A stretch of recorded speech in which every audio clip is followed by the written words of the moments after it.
Okay, so last story. This is number 5. It is the hardest in terms of difficulty to read if you haven't read the manga or seen the anime.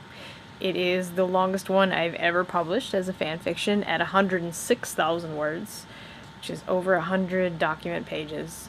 But it is so far, I think, the best story I've ever written because I believe I did a great job transitioning my characters and making them go through changes, and also crafting a convoluted plot with sort of little nuggets that you could pick out of the plot. Also, in terms of you kind of get an inkling of what might be happening, and you can't stop reading it because you're concerned.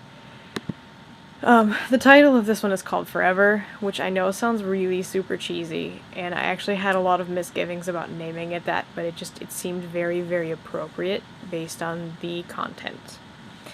And the rating on this one is mature. I would have given it an explicit rating, but for me, if it's going to be explicit, it's got to actually be descriptive gore or a lot of triggers all in one story, like violence and suicide and rape and all of these ugly, ugly things, or penis and vagina play-by-play, which I typically don't write. So I gave this one a mature rating. There is actually a lot of sex between Mito and people. I think there's, let's see, 1, 2, 3, 4, at least 4 scenes that have sexual content, so yeah, that's definitely in there. It's not the focus of the story, it's just important to progressing the story. So there's all that. So now to move on to the story itself. This is related to The Devil, the God, and the Magnolia, which I described in my last video, and that it deals with the same characters. So you still have Hashirama and Madara and how they made their city together, and were really good friends, and I'm attempting once again to explain why Madara has become a villain. So for those of you who don't know and didn't watch the last video, Madara becomes the major antagonist in the whole second half of Naruto Shippuden, which is the second series of Naruto, and is much better in my opinion. And Madara basically comes back from the dead to be a giant, epic, scary, pissed off zombie, and his ultimate goal is to put the entire world into a state of illusion where all they see are their wildest dreams, and the things that they want to see the most. And I thought that was sort of a weird concept for an overpowered asshole to want to do, is make everybody see what they want to in a dream and not actually die. And so the concept that I came up with was that he has to have a very personal reason for this, because nobody just comes back from the dead to make everybody else happy. It's got to be something to do with him. So the question I asked myself, therefore, was, what is it that he sees in his version of the dream? And it's the other half of the why is Madara fucked up thing. So in the first one, Madara was fucked up. The story that I just talked about, that was my dog. Madara's fucked up because Mito tried to have him killed one too many times, and it kind of drove him a little crazy. This one, he's fucked up because he's obsessed with Mito and can't let her go, to the point where he's basically bringing about the dream so that he could see her again. And the premise of the story is that they find each other at the very beginning of the story, when both of them are young and have never been in love, and there's this very Tristan and Isolde type Romeo and Juliet whirlwind romance that transcends all logic, and everyone who would read it nowadays would go, wow, you guys are being idiots. Let's have unprotected sex in the middle of the woods. That makes perfect sense. And of course there's a lot of consequences to that, as you might have guessed. And it leads to a chain of events where Mito is alone with a child, and Madara can't find her, and she takes the, sort of everything that she does is for the protection of her child now, who is now the most important thing in her life. And it later becomes a love triangle between her and Hashirama, who she marries, and Madara, who she loves. And I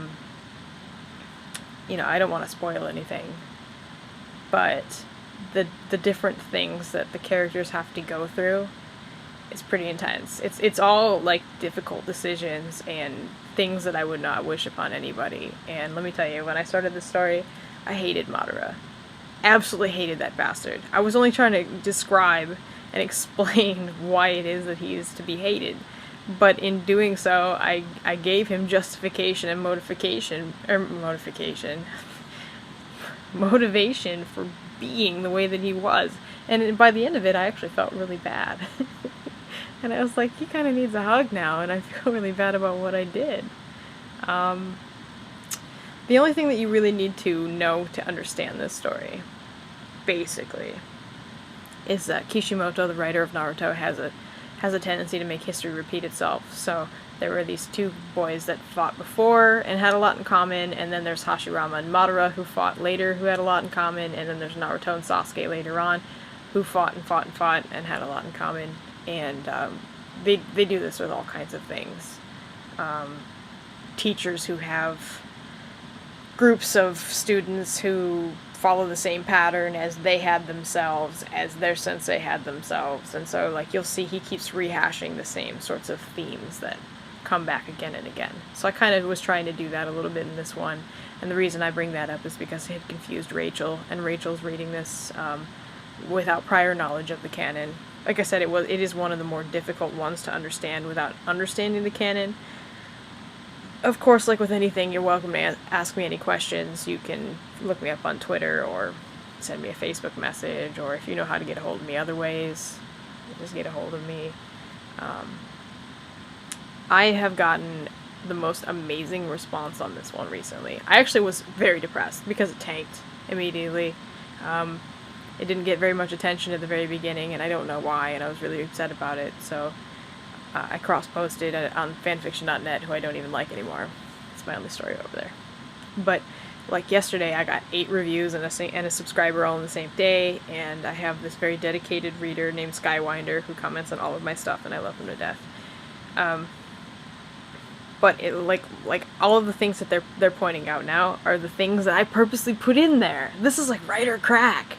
Is you put these little things in there that you're hoping people will pick up on, hints at what's to come, and all of the people that are commenting on it are picking them out. And they're like, oh, I can see where this is going. This is not going to end well. I can see the beginnings of obsession cooking up in his brain. I don't envy Mito in this moment. I feel really sorry for so-and-so in this moment. Like, everything that you wanted a reader to find out in your story, they found out. So I'm very proud of this one for that reason, because I had very set ideas in mind of what I wanted to do with it, and apparently I succeeded. And so this is what I believe that I have published right now that is the best showcase of my skills as a writer and what I can actually do with it. So this one is currently my favorite. It's in progress, it's not quite finished, but by the time you get through it, it might be. I publish a new chapter every day or two, and I've got 19 more to go, I think. So within the next month, it should be done. And yeah, there you go. Any questions, just let me know. I'm going to post the link below. See you later.